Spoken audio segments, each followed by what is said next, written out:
বাবা মা এই মানুষ দুজনকে যখনই আমরা আমাদের দৃশ্যপটে চিত্রায়িত করি তখনই আমাদের মনের ভেতর থেকে অনেক বেশি এক্সপেকটেশন চলে আসে, অনেক অন্যরকম একটা অনুভূতি আমাদের মনে কাজ করে। কিন্তু আমাদের বাবা মায়েরাও কিন্তু মানুষ এবং ওনাদেরও কিন্তু কখনো কখনো পার্সোনালিটি ডিসঅর্ডার থাকতে পারে, কখনো কখনো ওনারা এক্সট্রাম্যারিটাল অ্যাফেয়ারে জড়িয়ে যেতে পারেন, কখনো কখনো ওনারা অ্যাডিকশনের শিকার হতে পারেন, কখনো ডোমেস্টিক ভায়োলেন্স হতে পারে, বা এরকম আরো বিভিন্ন রকমের ঘটনা কিন্তু আমাদের পরিবারগুলোতে ঘটে থাকতে পারেন। এবং যখন এই ঘটনাগুলো ঘটে থাকে তখন সন্তানদের উপরে পড়ে একটা বিরূপ প্রভাব, এবং সেই মুহূর্তগুলোতে সন্তানদের মনে যে কথাটি চলে আসে, বাবা মা যেই ধারণাটি সমাজ আমাদেরকে দিয়েছে বা যেই অনুভূতিগুলো আসলে আমার অনুভব করা উচিত আশেপাশে দেখে, আমি কেন এই অনুভূতিগুলো অনুভব করতে পারি না। এবং অনেক সময় যদি বলে থাকি যে বাবা মায়েদের ভেতরে যখন একটা বৈরী সম্পর্ক তৈরি হতে থাকে, বাবা মায়েরা যখন ঝগড়া করতে থাকেন, অনেক ক্ষেত্রে বাবা মায়েরা সন্তানদের ভেতরে ভাগ বাটোয়ারা শুরু করেন যে কে তার পক্ষ নেবেন, এবং সন্তান আসলেই সেই সময়টিতে কোন পক্ষকে বেছে নেবে এটা তার জন্য কখনোই খুব সুখকর অনুভূতি হয় না। বা যদি আসলে বাবা মা তার মত সবসময় সন্তানের উপরে চাপিয়ে দিতে থাকেন, সব রকম ভাবে মানসিকভাবে ব্ল্যাকমেইল করতে থাকেন, তখনও কিন্তু সন্তান একটা মানসিক চাপের ভিতর দিয়ে যেতে থাকেন। অনেক সময় সন্তানেরা অভিযোগ করে থাকছেন যে আমি আমার মনের কথাগুলো আমার বাবা মাকে বুঝিয়ে বলতে পারি না, বা সেই দুঃসাহসী আমার হয় না, বা বাসায় থাকলে যে শান্তি নামক অনুভূতিটি আমার অনুভব করা উচিত সেই অনুভূতিটি আমি অনুভব করতে পারি না। এবং বাবা মায়েরা অনেক সময় সন্তানদেরকে একটা তীব্র মানসিক চাপে রাখার পরেও তাদেরকে ধর্মীয় বিভিন্ন উদাহরণ দিয়ে থাকেন যে হ্যাঁ তুমি আমার জন্য অবশ্যই করতে বাধ্য। এবং আমার একজন ক্লায়েন্ট আমাকে বলছিলেন, ফিমেল ক্লায়েন্ট, যে উনি ওনার পরিবারে বিভিন্ন রকম মানসিক চাপের শিকার হয়েছেন এবং ওনার পরিবারের পরিবেশটি সবসময় ওনার জন্য প্রচন্ড টক্সিক ছিল।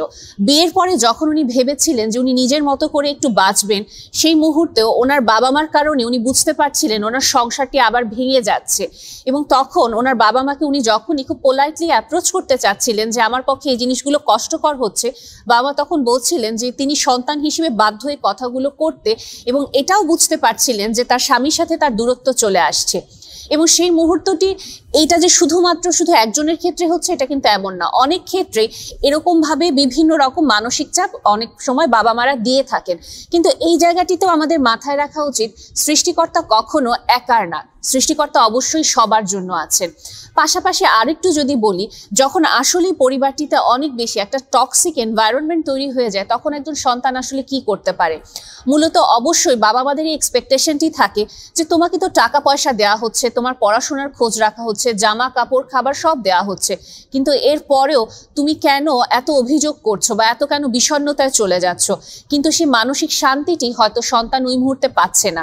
এ কারণে যেটা হয়তো করণীয় হতে পারে, এক বাবা মা যদি আসলেই কথা শোনার মতো অবস্থায় থাকেন, যে কোনো একজনের সাথে কথা বলা মন খুলে, বা পরিবারে মামা চাচা খালা ফুপু যে কোনো একজন যে কিনা আসলেই হয়তো কথা বলতে পারবেন বাবা মার সাথে, তার সাথে কথা বলা যে মানসিক কষ্ট হচ্ছে সন্তানের।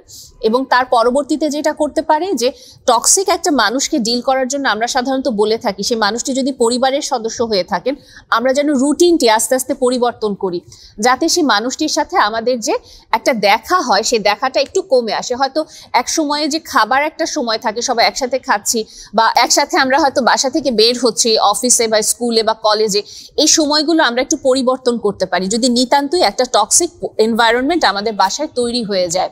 এবং আরেকটি যেটি করতে পারি যে আমরা যেন টক্সিক যে মানুষটি থাকেন তার সাথে কোনো রকম আর্গুমেন্টে না যাই, কারণ আসলে ওই মানুষটি তো বদলাবে না, জোর করে তিনি কেন বদলাচ্ছেন না বা কেন উনি এরকম, এই প্রশ্নগুলো দিনের পর দিন আসলে আমাদের কষ্টেরই কারণ হয়ে যায়।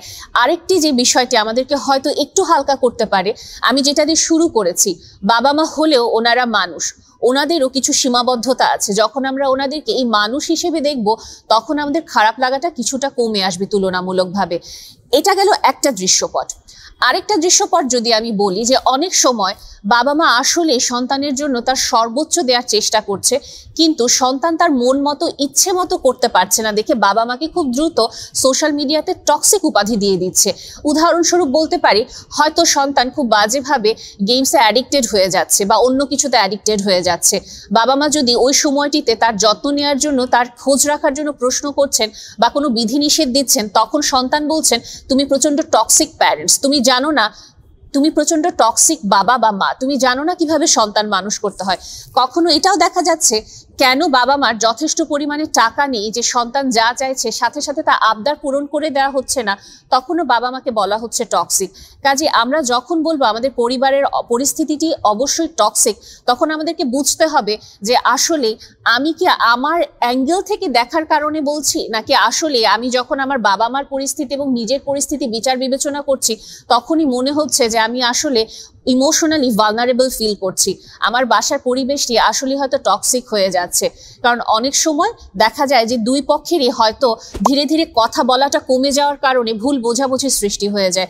অনেক সময় আসলে সন্তানের দোষ থাকতে পারে, অনেক সময় বাবা মার কিছু রেসপন্সিবিলিটি থাকতে পারে। কাজে আমরা যখনই বলবো আমার পরিবারটি টক্সিক, তখন বলার আগে অবশ্যই নিজের রেসপন্সিবিলিটির জায়গাটিও আমাদেরকে একটু দেখে নিতে হবে।